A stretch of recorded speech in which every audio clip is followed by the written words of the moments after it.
Homeopathic aggravation, yes, it is very rare.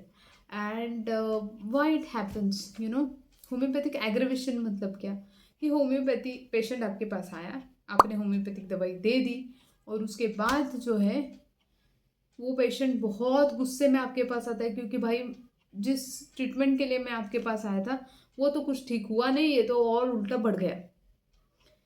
बहुत ज़्यादा homeopathic aggravation ना स्किन के केस में दिखाई देते हैं। जब आप मतलब वो बेचारा आता है थोड़े थोड़े से पैचेस लेके, और आपने अगर दवाई गलत तरीके से दी है और उसके पैचेस ढेर सारे बढ़ गए हैं, पूरे बॉडी पे ऑल ओवर द बॉडी हो गया, वाट लग गई। तो ये है homeopathic aggravation, hazards homeopathic aggravation. तो इसमें होता क्या है, इसमें intensity of the symptoms increases, intensify हो जाता है सिम्टम, वो स्प्रेड हो जाता है, और मतलब ओवरऑल उसका डिस्कम्फर्ट लेवल बढ़ जाता है। उसका अगर एक जगह पे लोकलाइज सिम्टम था तो वो स्प्रेड हो जाता है, और पेन इंटेंसिफाई हो जाता है। मतलब डिस्कम्फर्ट हम लोगों ने कम नहीं किया बल्कि बढ़ा दिया, सारे सिम्टम्स को हम लोगों ने बढ़ा दिया इसके लिए। और वो होम्योपैथी दवाई लेने के बाद हुआ है, इसलिए उसको होम्योपैथिक एग्रेवेशन बोलते हैं। तो ये ठीक है या नहीं? ये बिल्कुल ठीक नहीं है। ठीक है, ऐसा नहीं है कि ये हो रहा है मतलब आप सही रास्ते हो, आप बिल्कुल गलत जा रहे हो। ठीक है, तो ये तो पहली बात है। और होम्योपैथिक एग्रेवेशन होता क्यों है? क्योंकि आपने गलत गलत पोटेंसी में दवाई दी है। इट इज़ वेरी क्रूशियल कि आप सही पोटेंसी में दवाई दो। स्पेसिफिकली स्किन के बारे में मैं बोलती हूँ, स्किन में ना बिल्कुल भी आप उसको हाई पोटेंसी मत दो।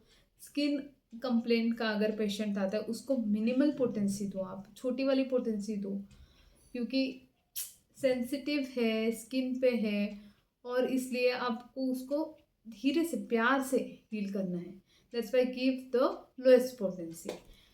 मैं 50 मिलीसिमल पोटेंसी देती हूँ। अब मैं कैसे देती हूँ और पोटेंसी सिलेक्शन कैसा है ये तो आपको कोर्स एनरोल करने के बाद ही समझ में आएगा, क्योंकि उसमें मैंने डिटेल में एक्सप्लेन किया है। तो go do enrol to the course. And one more important aspect is कि एक बहुत कॉमन मिस्टेक है जो डॉक्टर्स करते हैं, वो ये है कि होम्योपैथी का प्रिस्क्रिप्शन उसको लिख के देते हैं, या फिर वो कार्ड में लिखा हुआ रहता है जो पेशेंट लेके जाता है, which is very wrong. Why अगर आपने दवाई बराबर से दिया है, बराबर की पोटेंसी में भी दिया है, और आपका 1.5 पेशेंट आपको बिना कंसल्ट करे एक्स्ट्रा डोसेस ले रहे हैं, तो it is not just because of the high potency, but it can also happen because of the correct potency which is repeated unnecessarily more number of times. So अगर ऐसा भी होता है तो उसके वजह से एग्रेवेशन होने वाला है, और फिर वो एग्रेवेशन होने के बाद वो पेशेंट तो कुछ बोलने नहीं वाला कि हाँ मैंने अननेसेसरी रिपीट किया, हाँ मैंने गलती की, आपको पूछा नहीं। वो बोलेगा आपकी दवाई खाने की वजह से हुआ है। ठीक है, सो ये पूरा आपके ऊपर आएगा। और पेशेंट बहुत, आजकल के लोग बहुत चालाक होते हैं, वो क्या बोलते हैं, अरे क्यों देना यार डॉक्टर को फ़ी, ये दवाई लिखा हुआ है, इससे मैं ठीक हुआ था, ये दवाई मैं मार्केट से ख़रीद के ला दो, लग गई बात। तो don't make this mistake and let's stick to it कि आप कहीं पे भी प्रैक्टिस कर रहे हो, कोई भी होम्योपैथ किसी भी अपने पेशेंट को प्रिस्क्रिप्शन नहीं देगा।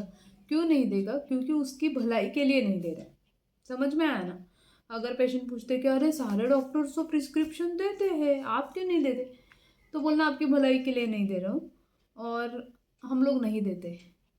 ठीक है, तो let's avoid this homeopathic aggravation by understanding the correct selection of potency and by not giving the prescription. Okay.